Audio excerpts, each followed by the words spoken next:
I want to try and make this as interesting and entertaining as I possibly can. Primarily, my focus is going to be on wearables and gamification and the impact and effect that that's had on my life. So I'm going to take you through my journey from being the guy that you see there in May 2013 to only a few months later, not a six-pack, but a one-pack or maybe a two-pack. And you can see the graph of how my weight went down by 21 kilos in a matter of 3 or 4 months through this combination of wearables and gamification. So this journey takes me to the picture that you see at the end there, and the guy that you see here now wearing a t-shirt with the logo of my startup company, which I'm about to launch fairly shortly. So I want to take you through this journey, but before I begin, I want to just have a little bit of fun, because although I'm going to go into some of the technicalities and methodologies behind the use of wearables and how they can make a genuine difference to people's health and well-being, if there are 3 things that I would really like you to take away with and reflect on when you leave here today, these are 3 quotations from people of historical nature, and all of these quotations are relevant to my journey and to gamifications and health and well-being. So I'm making a little bit of a competition. So I'm going to be giving 3 questions. Shaylee can't have one of these because she's already got one.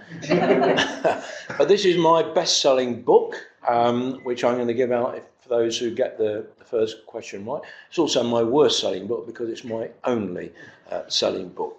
Okay, so I'm going to begin with this, and I'm going to try to... Anybody from Scotland here? You're from Scotland?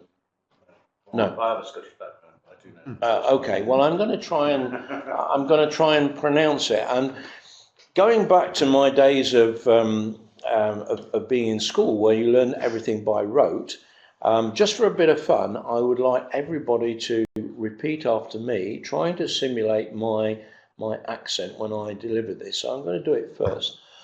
Oh, what is some power the gift to gie to see ourselves as others see us. Okay, all together now. Oh, what a power the gift to gie us to see ourselves as others see us. Okay, first prize. Who said that? Who? Buns. Robert Burns.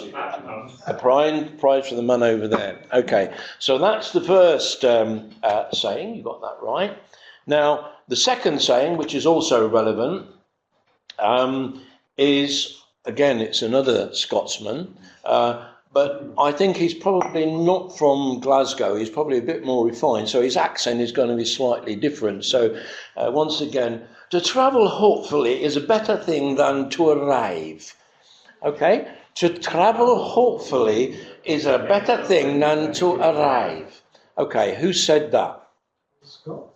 Sorry? Scott. No. Johnson. Who? Johnson. No. No, I'm going to save this one for later. There'll be another question to see how much of you have absorbed by the end of the presentation. It was actually Robert Louis Stevenson.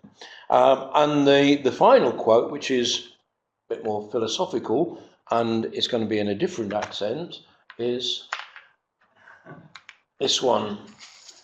Man is free. No, I've got a Scots accent in my mind. Man is free, but everywhere in chains. That was probably Respect Clouseau. But man is free, but everywhere in chains. Who said that? Rousseau. Sorry? Rousseau. Rousseau, but you've got one already, so you can't. So we put that to one side. Yes, it was Jean-Jacques Rousseau.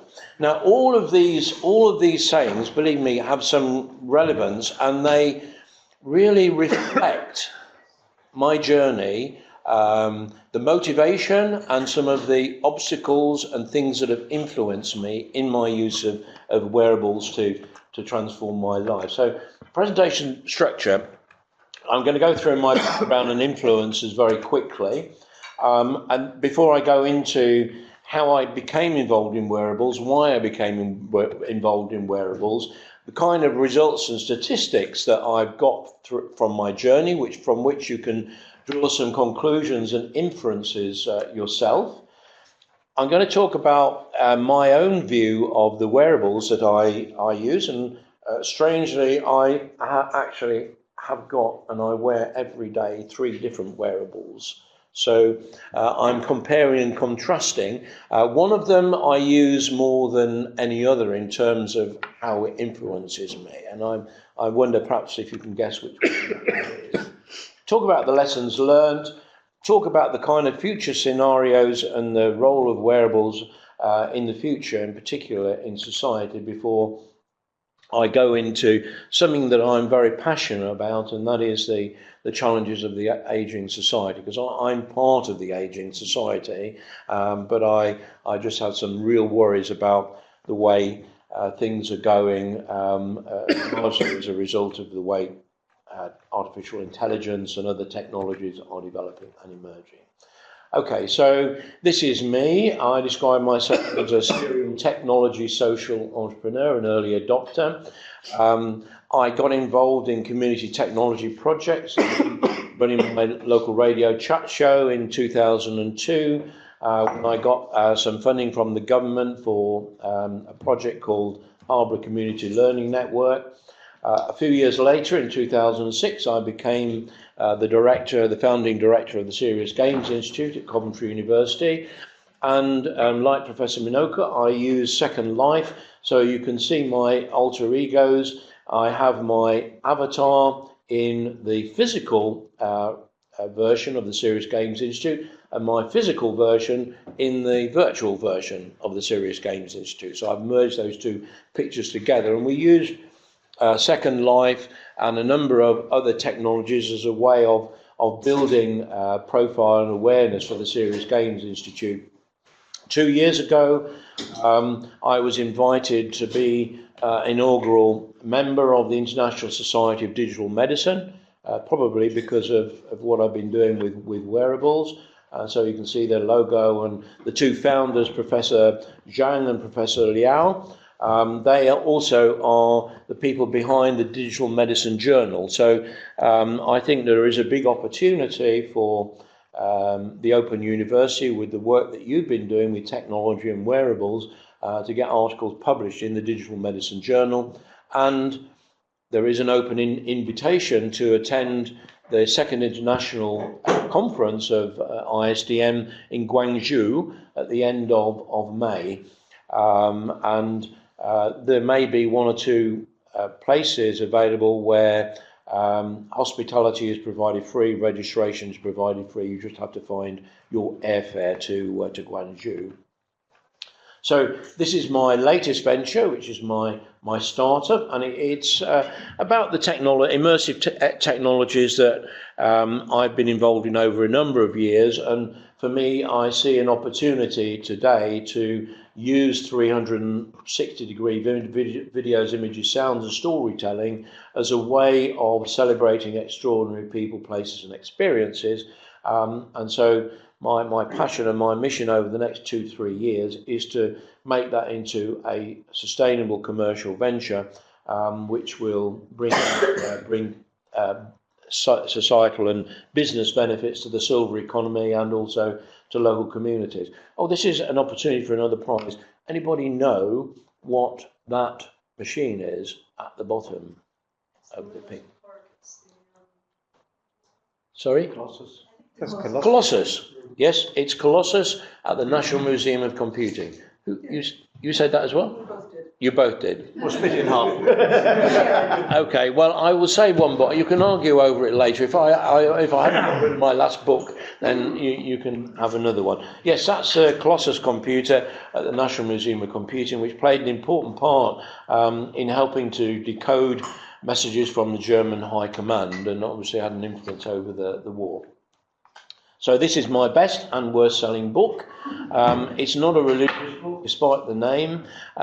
It's meant to reflect the changes that have taken place in my lifetime when I was born. Human intelligence was required to control machines, and I use the word gadgets for machine, to a scenario today where increasingly it's machine intelligence which is going to be controlling us. And I think there are some significant downsides to that situation.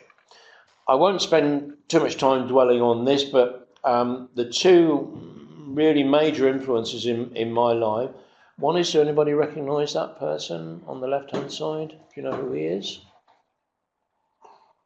Okay, it's Thomas Cook. Thomas Cook, who founded the Thomas Cook Travel Company. And the reason why he was an influence was that I was involved in a musical at the Leicester Haymarket Theatre called Follow the Man from Cook's to celebrate 150 years of the first railway excursion. And I learned about his life story. And his journey began when he connected the communications revolution of his day, which was the railways, and his passion, which was the temperance movement. And his argument, ridiculous as it might seem today, was that if he made it possible for ordinary people to travel to new experience and new horizons, they would lose interest in drinking alcohol.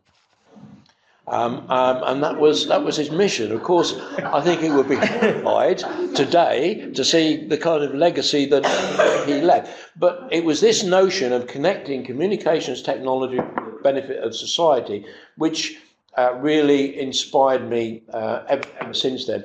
The other guy, and I won't ask you who this is because you won't have the faintest idea, I came across him when I won a government award, £250,000 for a consortium project called Community Commerce and Knowledge Network, which was about how you use technology to help people in a community share knowledge and trade with each other and combat globalisation. So after I got the money, the first thing I did was to type in the name of my town, Market Harborough, into all the search engines. Before Google, this was Alta Vista and other search engines. And at the top of all of the search lists was one website called Big Fern. And to my horror, this person, whoever designed this website, had done at least 50% of what I just got the money to do. And what was the worst for me as a design company was they were better designing websites than we were. So I got a competitor on my doorstep I didn't know about. Anyway, I bit the bullet and I wrote an email to the webmaster saying, I've got some money, I want you to be part of it. So this guy came to see me, and when he walked into my office, I said, I'm sure I know you from somewhere. How do I know you? He said, of course you know me, I'm your milkman. It was my milkman who'd done it in his spare time, right, with a computer he built from spare parts, and he taught himself to write HTML in Notepad. I thought, this guy's on a different planet. You know, why is he on my doorstep? But through this project, I discovered that all around the world, every community has these people, and they don't regard what they're doing as extraordinary at all. And subsequently, when the government wanted to make it a flagship project, they asked us to make a video, and I put an advert in the local paper asking for people to make and edit the video. The two people who responded to me, and it was only a little advert, one guy was an ex-senior BBC cameraman who was the cameraman for Doctor Who and EastEnders, so he actually filmed Dirty Den's death in EastEnders. He lived in my village, would you believe it, 200 yards from me, and I'd never met him in my life. And the guy who offered to do the post-production is a special effects man from Harry Potter, and he lives in Market Harborough. Now, I just mention these things because, you know, I think it's important to realise that increasingly in society, we don't know who our neighbours are, and we don't make the best of them. I've done articles on technology and health. One I did for the Cutter IT Journal in the USA, which is about how you use wearables for corporate health and competitive advantage, and the other one for the Digital Medicine Journal, which I encourage you to submit articles for, which is about the future of digital technologies in the ageing society. Okay, so now we come to the meat of the presentation, which is to do with my use of wearables and my involvement in different projects. This is a project called Propels. It was initiated by the UK Diabetes Centre at the Leicester General Hospital. They received some funding to try and make a difference to the population of people over 50 who are at risk of diabetes. And because my GP ranked me as pre-diabetic at the time, I got invited to take part in this project.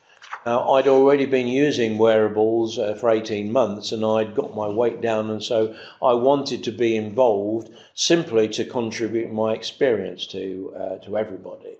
But if ever there was a public funded project which was a waste of money, in my opinion, this is it. Because it is not in any way personalised, it uses obsolete technology, and it totally neglects what I've discovered to be one of the key factors in the prevention of diabetes. And finally, for any research project, those involved in research, it relies on self-reporting. So it relies on people keeping a diary, looking at their pedometer and writing down how many steps they did that week. So, for my opinion, it's not a good project. They support the project through SMS messaging. So every week I would have to send in the number of steps I did that week, and I'd get an automated response that would say, oh, you're not done so well this week. You've only done 120,000 steps this week when you did 125 last week. So I have tried to send in responses to say, look, I was ill last week, but if I do that, I get an automated message saying, we're not sure what you're trying to say. The format is steps and a number. So anyway, enough of that. I'm also involved in a European project. I'm an evaluator for the European Commission on certain types of projects to do with gamification, but I'm also involved with an Italian serious games company, and one of their projects called Pegaso, which was designed to tackle teenage obesity using wearables and gamification. And this company also have developed products to help people recovering from strokes or Parkinson's disease, and it uses games and the Connect technology to help people to rehabilitate.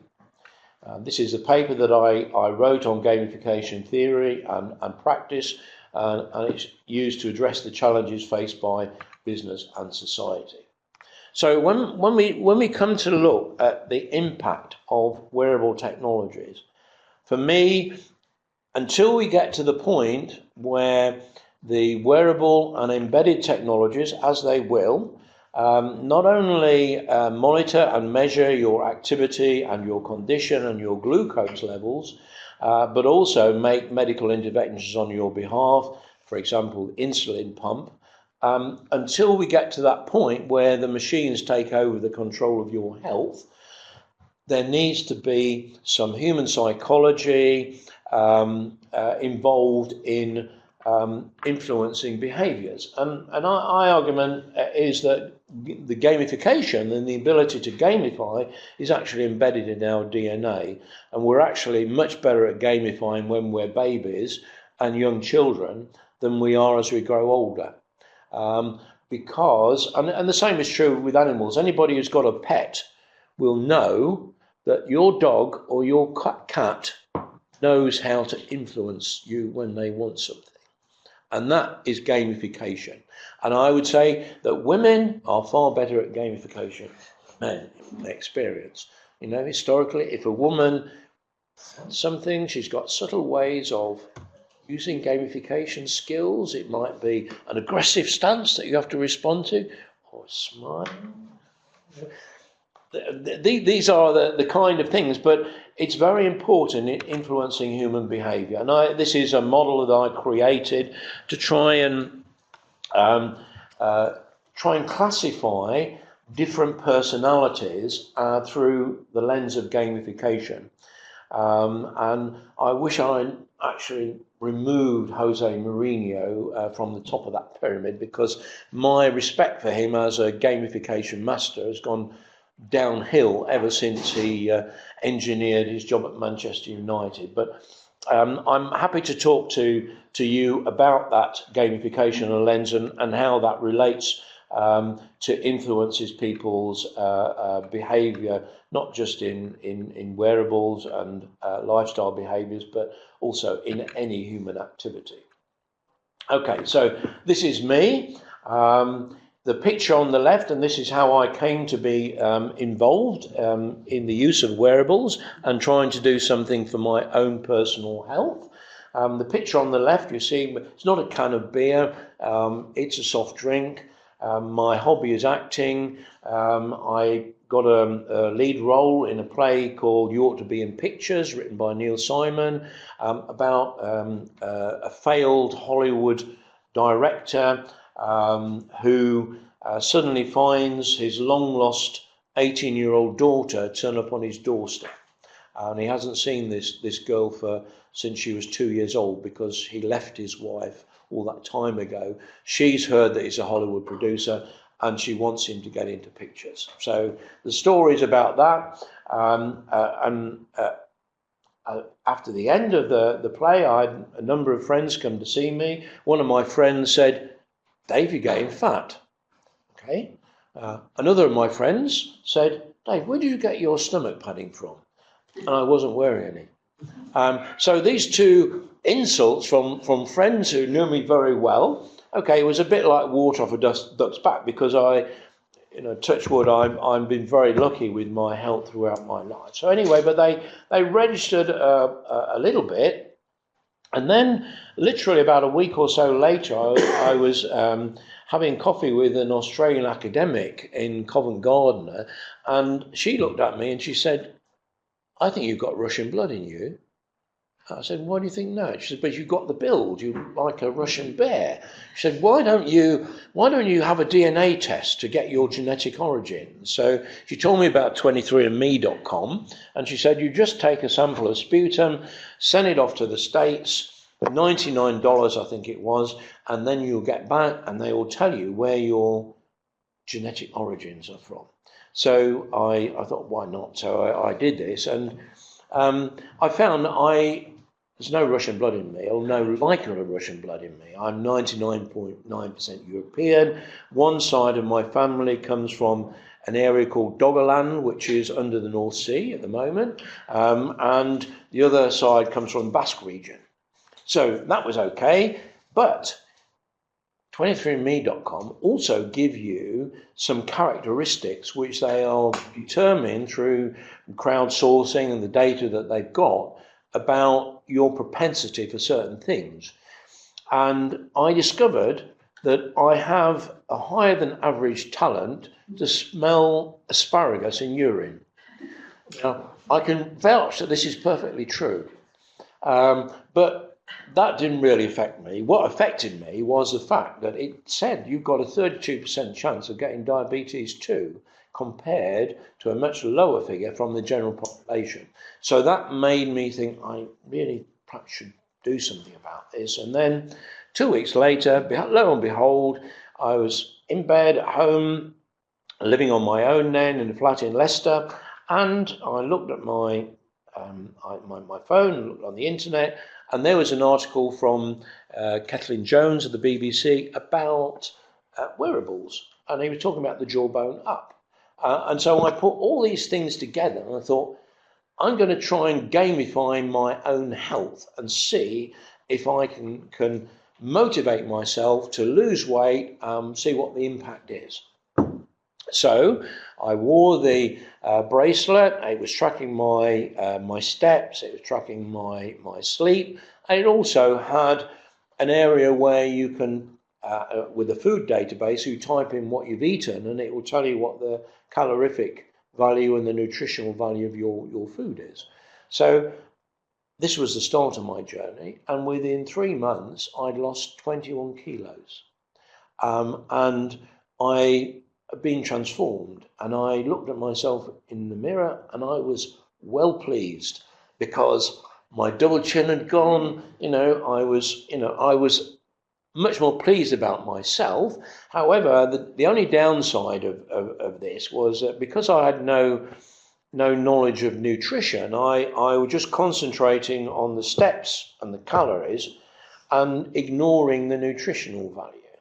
So instead of having the powerful, firm thighs that I've had all my life, suddenly my thighs have gone flabby and my arms have gone flabby because I wasn't having the right level of protein. So that was a lesson that I learned very quickly. And ever since I began in May 2013, over almost 5 years, my main focus has been on this 10,000 steps every day. And I've only missed 4 days in almost 5 years. So my average number of steps every day is about 7 miles. So I walk about 14,000 steps every day on average. And the time when it becomes difficult is if I'm on a long haul flight, I have to walk up and down the airport just to, keep my steps up, or find some excuse to walk. So that's how I started. And you may have noticed that since the 2013, when I lost all that weight, I put quite a bit of it back on again. Right? And this is where some of the quotes that I gave you start to come into play, because when I started on this journey, I was single, living in a flat in Leicester on my own, and I was able to have complete control over what I ate when I went out for a walk. Everything in my life was within my control. Now, since that time, I got involved in a relationship 3 years ago. I live with my partner now, not far from here, in a little village called Alderton.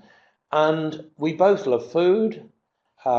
We both enjoy going out. We both enjoy a glass of wine in the evening. And consequently, this shared life has affected my ability to control and manage my weight. However, I have known enough about myself now to be able to continue to enjoy the physical and mental benefits by focusing on the things that I can control in my lifestyle. So you can see this was from another play well before 2013. I think I was only 50 at then, and I look at that and I think I'm absolutely horrified by how I looked then. This is me presenting at a conference in Kuala Lumpur, and then you can see the substantial improvements in physical and mental health. And on the mental health question, I feel that I am much sharper. Mentally, I still have the same zest for life as I had in my 40s. There are still loads of things that I want to do with my life, and I attribute a good part of this to wearables and the concept of the quantified self, understanding me and what I need to do to stay fit and healthy. These are more before and after figures. This is the same guy from Kuala Lumpur, University put through Malaysia in 2013. A couple of years later, when I still had lost that weight, you can see the difference. So I have 3 wearable devices that I use on a daily basis. And these are the dashboards of these devices. So on the left-hand side is the device that I started with, which is the Jawbone Up. So when I go into the application, it shows me 3 key figures. The percentage of sleep that I've had during the night against a target of 8 hours. The percentage of number of steps against my target, at 10,000 steps. And also a rating of the food that I've eaten. So it bases that figure of 6.3 on the nutritional value, the calorific value, the balance of good things and bad things within my diet. You can see 6.3 is not particularly good. So I'm trying very hard to get figure around about 7 or 8. And it tells me the key thing, you've achieved a goal. So it's trying to motivate me by telling me something positive about what I've done. At the top, you possibly can't see it.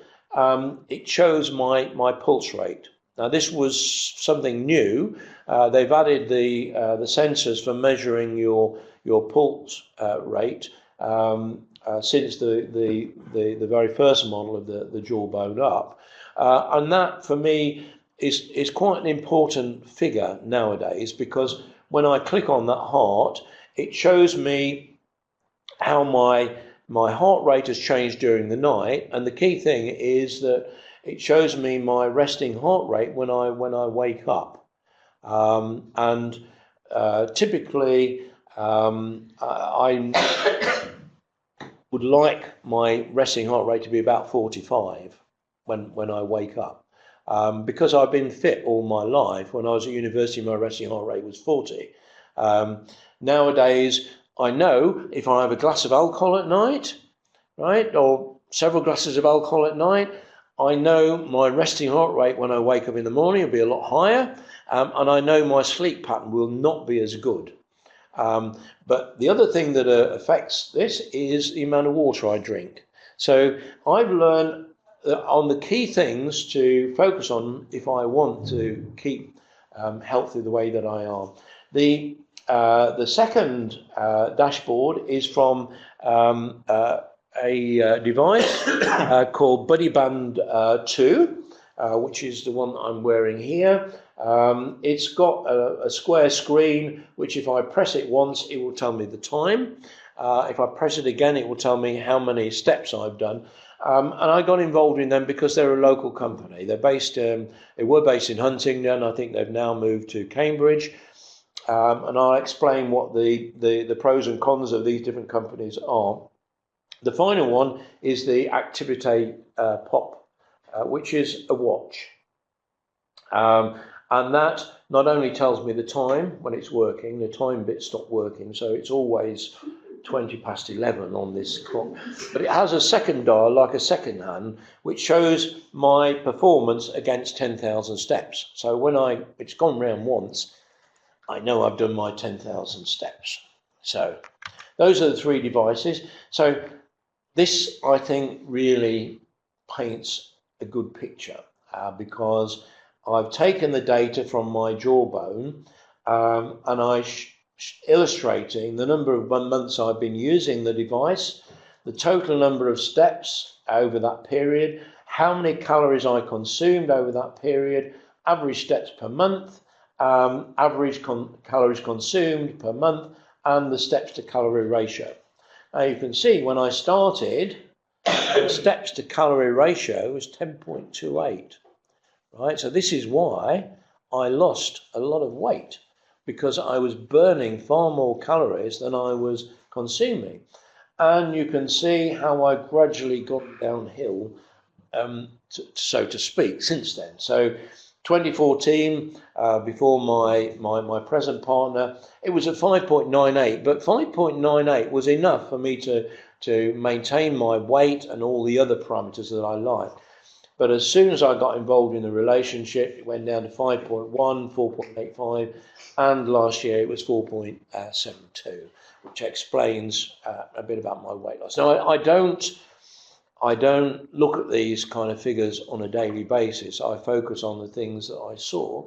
The other thing which is different, which you may be able to identify or not with your own lives, is that when I first started, I had a Wi-Fi waist scale which measured my body mass index, and I had a wearable blood pressure monitor that measured my blood pressure. So when I started on the Propels project, I had a body mass index which was less than obese, and I had a blood pressure which was 120/80, which they say is as good as you can get. Since I put weight on, my body mass index has gone up, and I don't use the Wi-Fi scale anymore because I don't want to see the results. You know, that's human nature. So these are my personal view. The Jawbone, things I like about that, I like the dashboard layout because it tells me what I want to know instantly. And it gives me the resting heart rate, which the others don't. What I didn't show you is that it will allow me to plot any of the variables against another variable. So I can plot the number of steps against calories consumed, against different nutritional values. I can plot weight against whatever. It's a fantastic analytical tool. And it also has something called Smart Coach. And Smart Coach will look at my data and and this is really quite important from the way the industry is going, it will make suggestions about why my resting heart rate is higher. But it won't give me advice. It avoids giving me advice. It will point me to medical websites where I can get the advice. And this is one of the problems of wearables is, although increasingly they are getting to the point where they are FDA approved as devices, so they become medical grade devices, they will not give you prescriptive advice on what to do, because I believe they're scared of litigation. They're scared of saying, do 10,000 steps, and then somebody having a heart attack and then getting sued for the advice that they give. And I think this is one of the important aspects of the industry, but a barrier to the development of the industry. The Withings is now Nokia. That gives me my steps and the time when it's working. It's got a longer battery life, so I can, because it's like a normal watch, I don't need to charge it every day, which I have to do with the other two devices. And when you buy it, it's waterproof, so you can swim with it. And Activate Our Lives, I got that because it's a local company, but also because it supports a full range of devices, so it gives you a much more holistic picture of your physical condition. So I'm just keeping an eye on the time to make sure I don't overrun. So the lessons that I have learned from my use of wearables is that just walking alone, whether it's 10,000 or 5,000, walking, particularly brisk walking, does improve not just your physical but also your mental health. But if you're looking to keep your weight down and you're looking to avoid diabetes and you're looking to impact your general health, diet is really far more important as a weighting factor. And if you're looking at protein, fiber and protein are key nutritional elements, or they were for me anyway, to keep the tone of my muscles. Water and hydration, I can't overemphasize the importance of that to your health, and particularly to your sleep, and the fact that alcohol has an impact on that. Also, your last meal, try and get it at least 3 hours before your bedtime.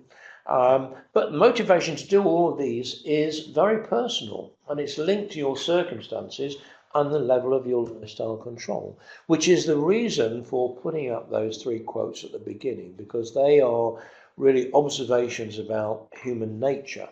And every one of those quotes will relate to certain motivations and barriers in my use of wearables.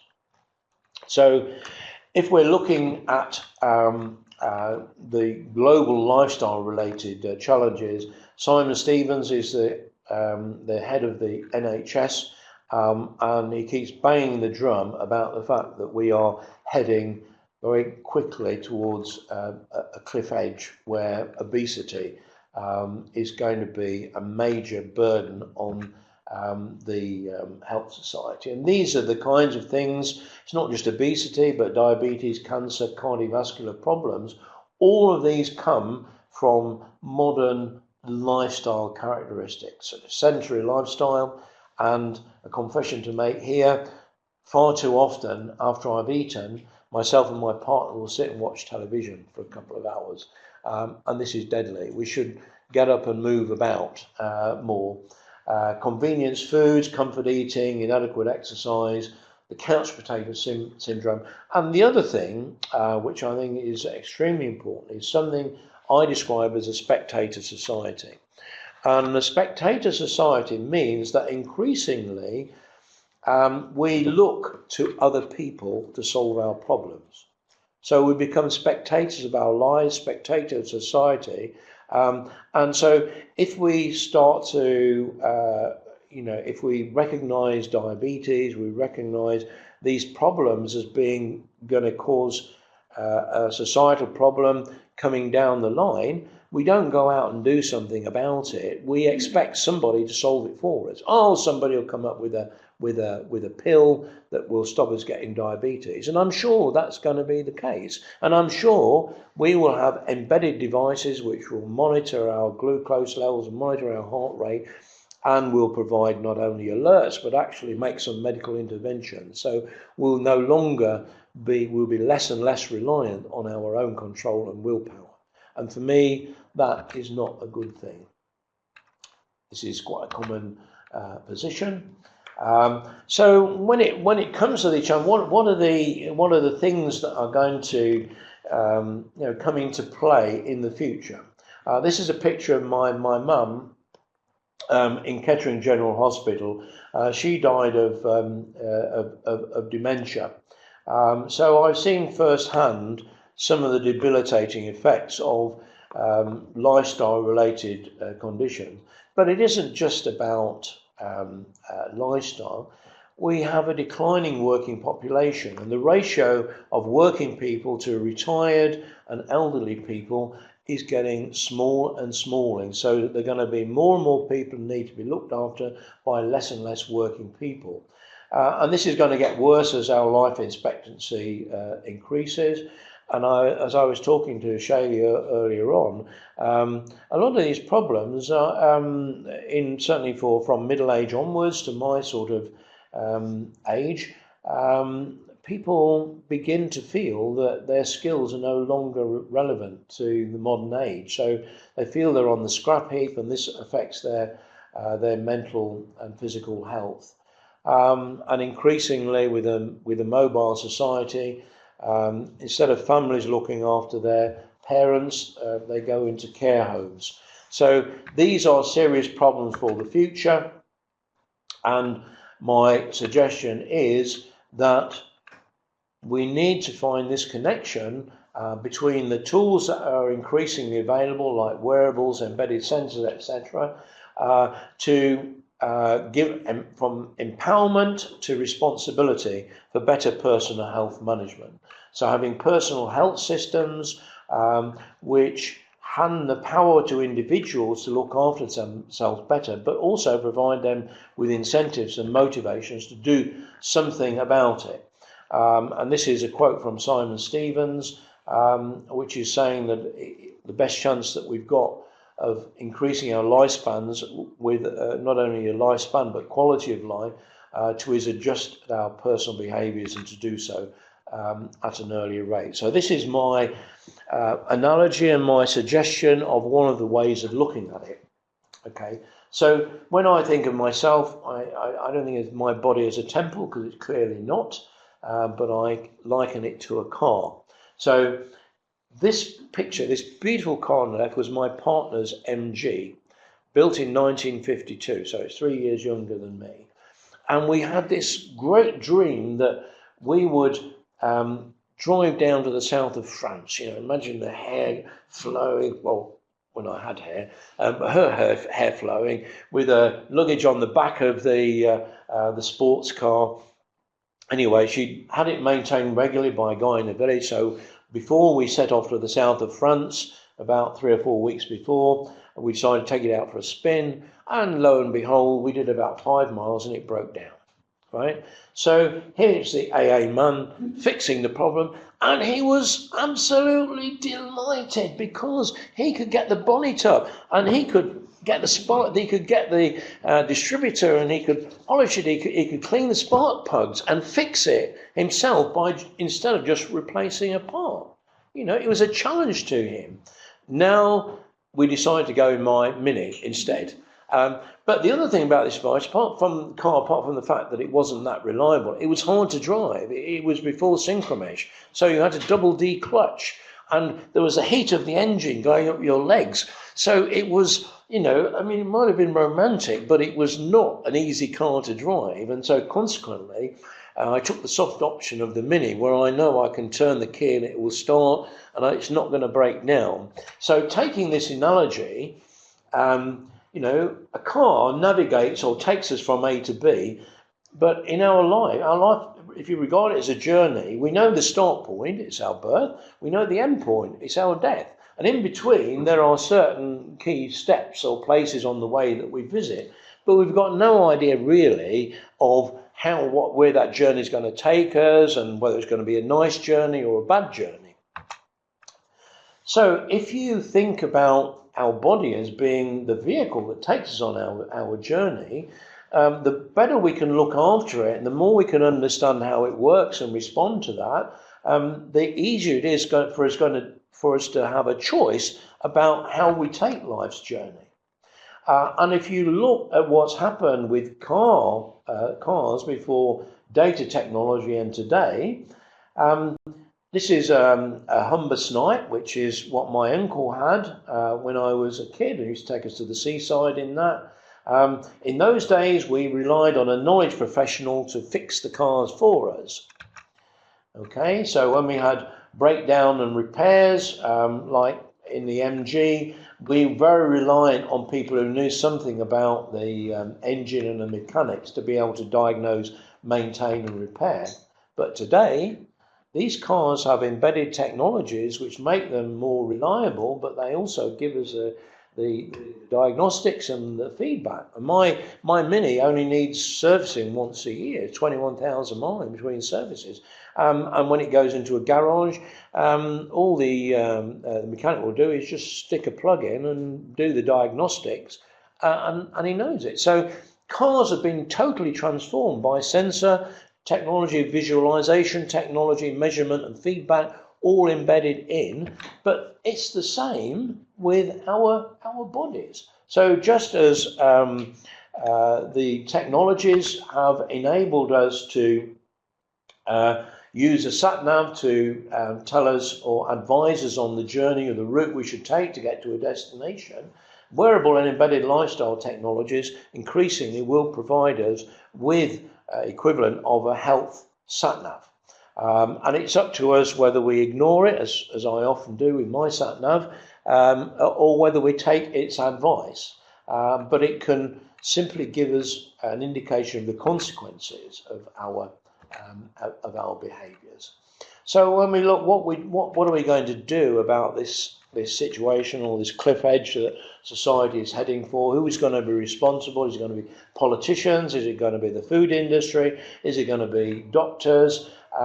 Or is it going to be you?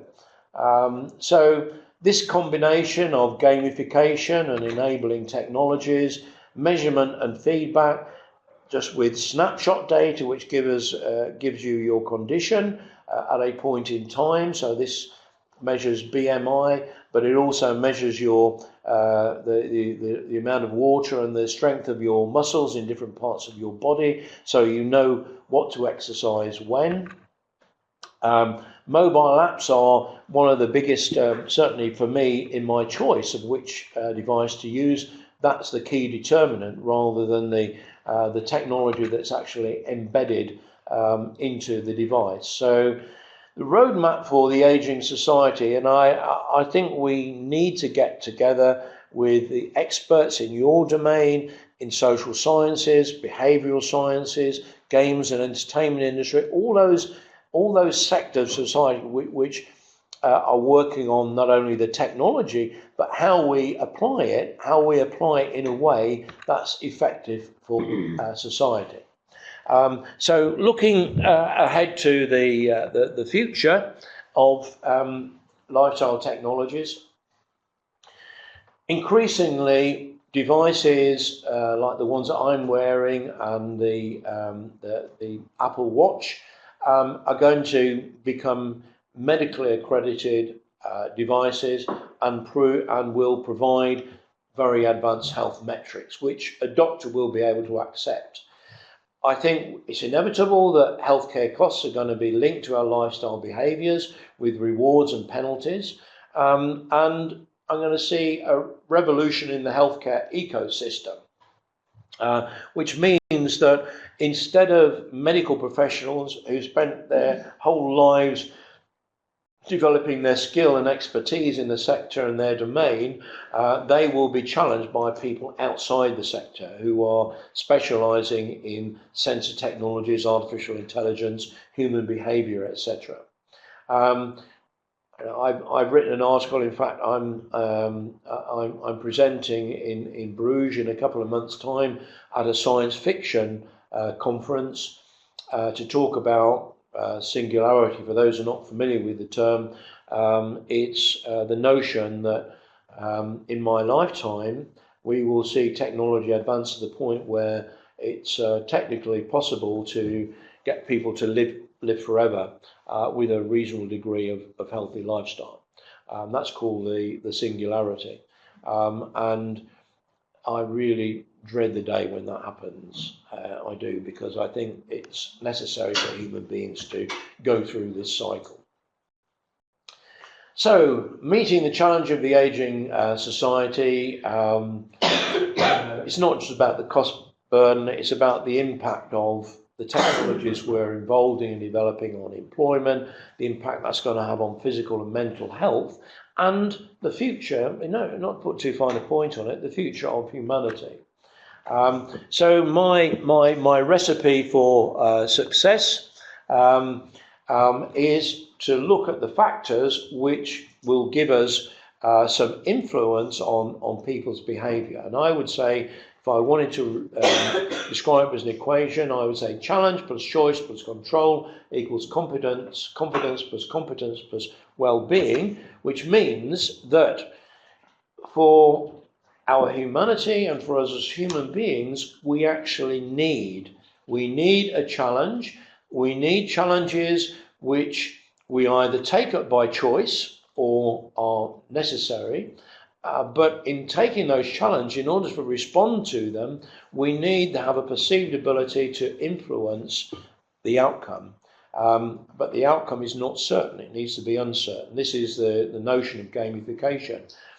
If you can challenge people throughout their lifetime and give them the tools to control the outcomes but add this level of uncertainty, what you will find in human beings, I believe, is increased self-confidence, which will lead to new levels and areas of competence, particularly in the silver economy, and improvements in physical and mental well-being. And I put together a proposal for an EU project bid with the acronym EXCITED, which stands for Experience, Culture, Immersive Technologies and Education.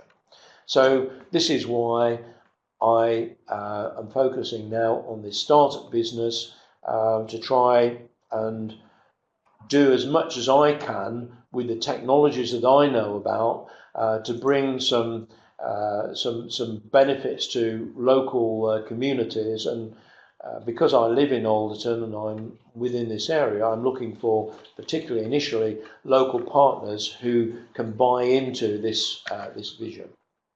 So this is my website, and again, just a couple of reflections about human nature. I think this is very relevant. Grant me the serenity to accept things I cannot change. So if you can't do anything about a thing, then you need the serenity to accept that. And I've known times in my life where I've been very angry about situations, but I've had no control over the outcome of those, and I wasted a lot of time trying to change things I couldn't change. But for the things you can change, and your lifestyle behaviours are one of those, to give you the courage to change those things and the wisdom to know the difference. So this is what I said at the beginning. And now a couple of final reflections on the human condition. And I'm showing you two quotes, and you can tell what an impact they had on me, because I saw these when I was at university, and it would have been about 1970. And these two quotes I saw on the wall of the gents' toilet at a university in London. And the first one started with God is dead, niche. You know what the second part is? Friedrich Nietzsche's dead, God. That's the point is that it doesn't matter, you know, at the end of the day, we are not all powerful. We all have mortality. And the final one, which amused me, and I'm absolutely sure that it doesn't come from the person that I've shown here, but this is another reflection on human mortality. I used to be a Scottish international until I discovered Smirnoff, Billy Bremner in 1975. But that means that, you know, we can discover things which we are absolutely in love with. I can discover a bottle of wine that I really like, but it's not necessarily the right thing for my future. So thank you very much. So I'm willing to take any questions. I've run over by about 2 or 3 minutes.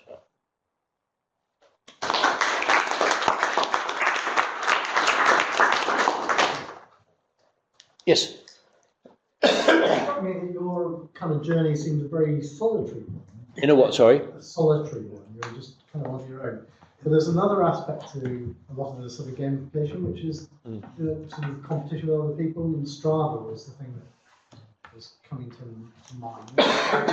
Thoughts about that? Oh, absolutely. And I didn't mention it because of time, but one project that I really liked, or one approach that I really liked from the company called Activate Our Lives with the Buddy Band, they got some funding to do a project with the Scouts in the Northampton area. So what they did was they got teams of 10 scouts to form a team.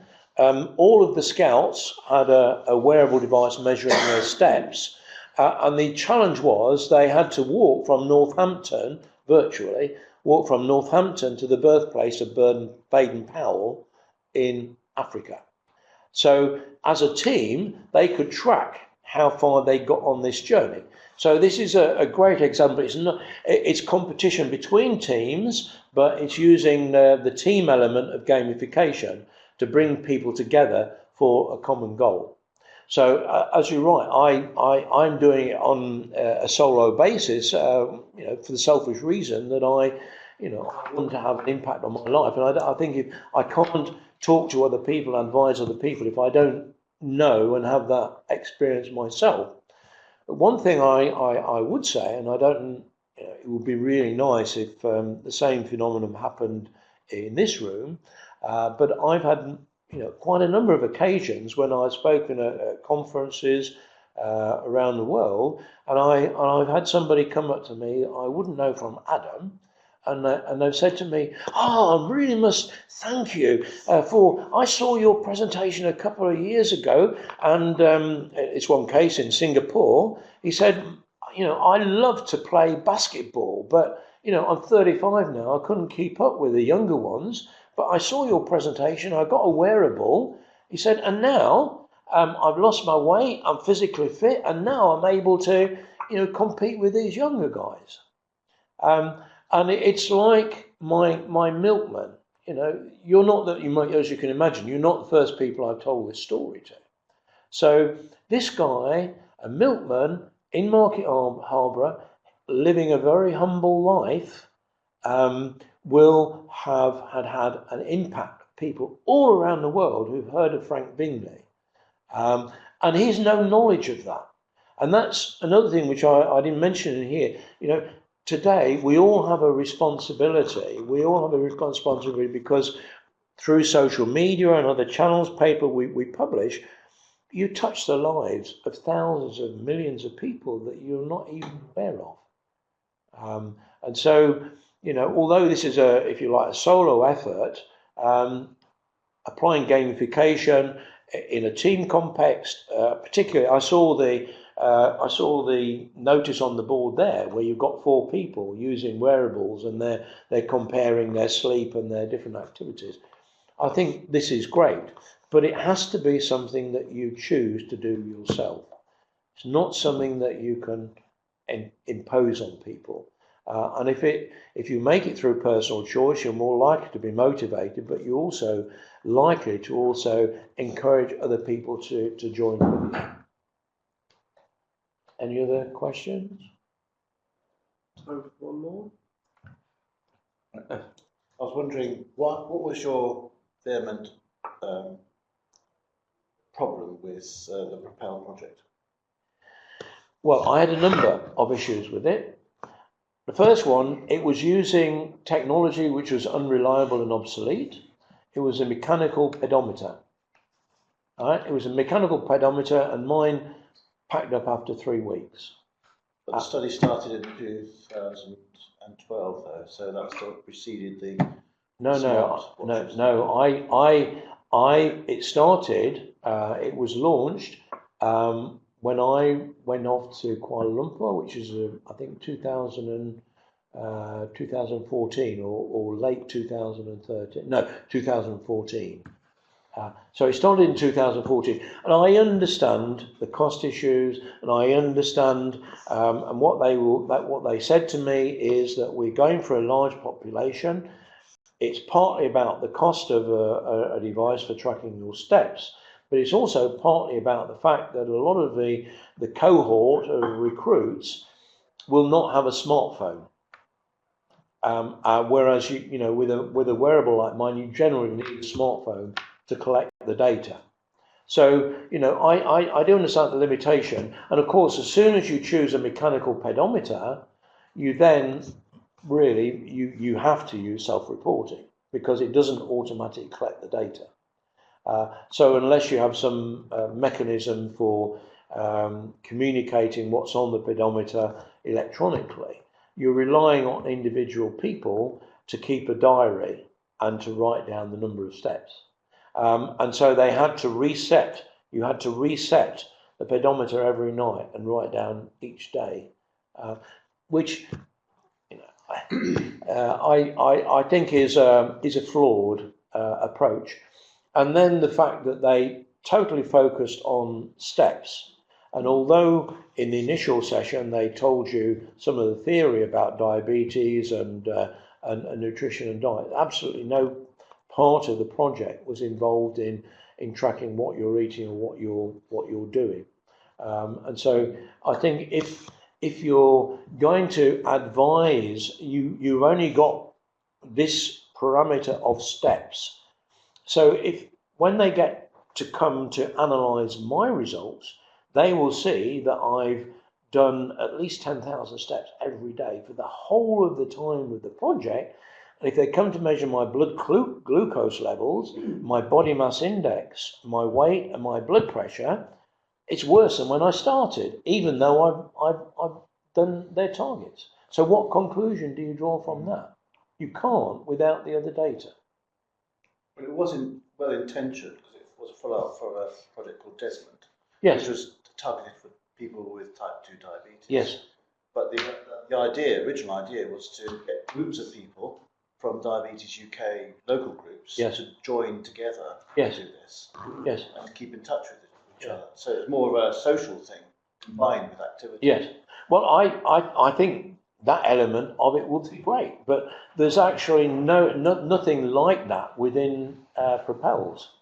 The only time I ever see anybody or ever hear from anybody are those occasions when you go in and you have your blood pressure and your blood glucose levels, and I've only had 2 of those since the project started.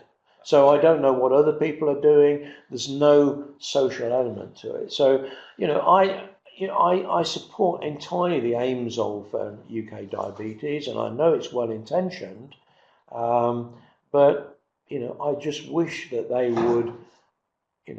I just wish that they would taken other things into account. It's also exacerbated, I should say, is because when I went on this first occasion and had my metrics measured, and they gave me this education piece, because I'd already been using these devices for 18 months, and I was going to an area where the incidence of diabetes is very high in Malaysia, and I wanted to collaborate and share my experience with the UK Diabetes Centre. I said to the tutor, could I have a chat with the project manager of Propels, because I'm keen to collaborate. And the person who was running this session came back to me and said, I've had a word with the project manager. Yes, she knew that you were coming in today, and she just asked me to pass on the message to say we're not interested. And so, you know, I have to say that I was very disappointed by that. Yeah. Any other questions? We are at time. Okay. I think our speaker wants more.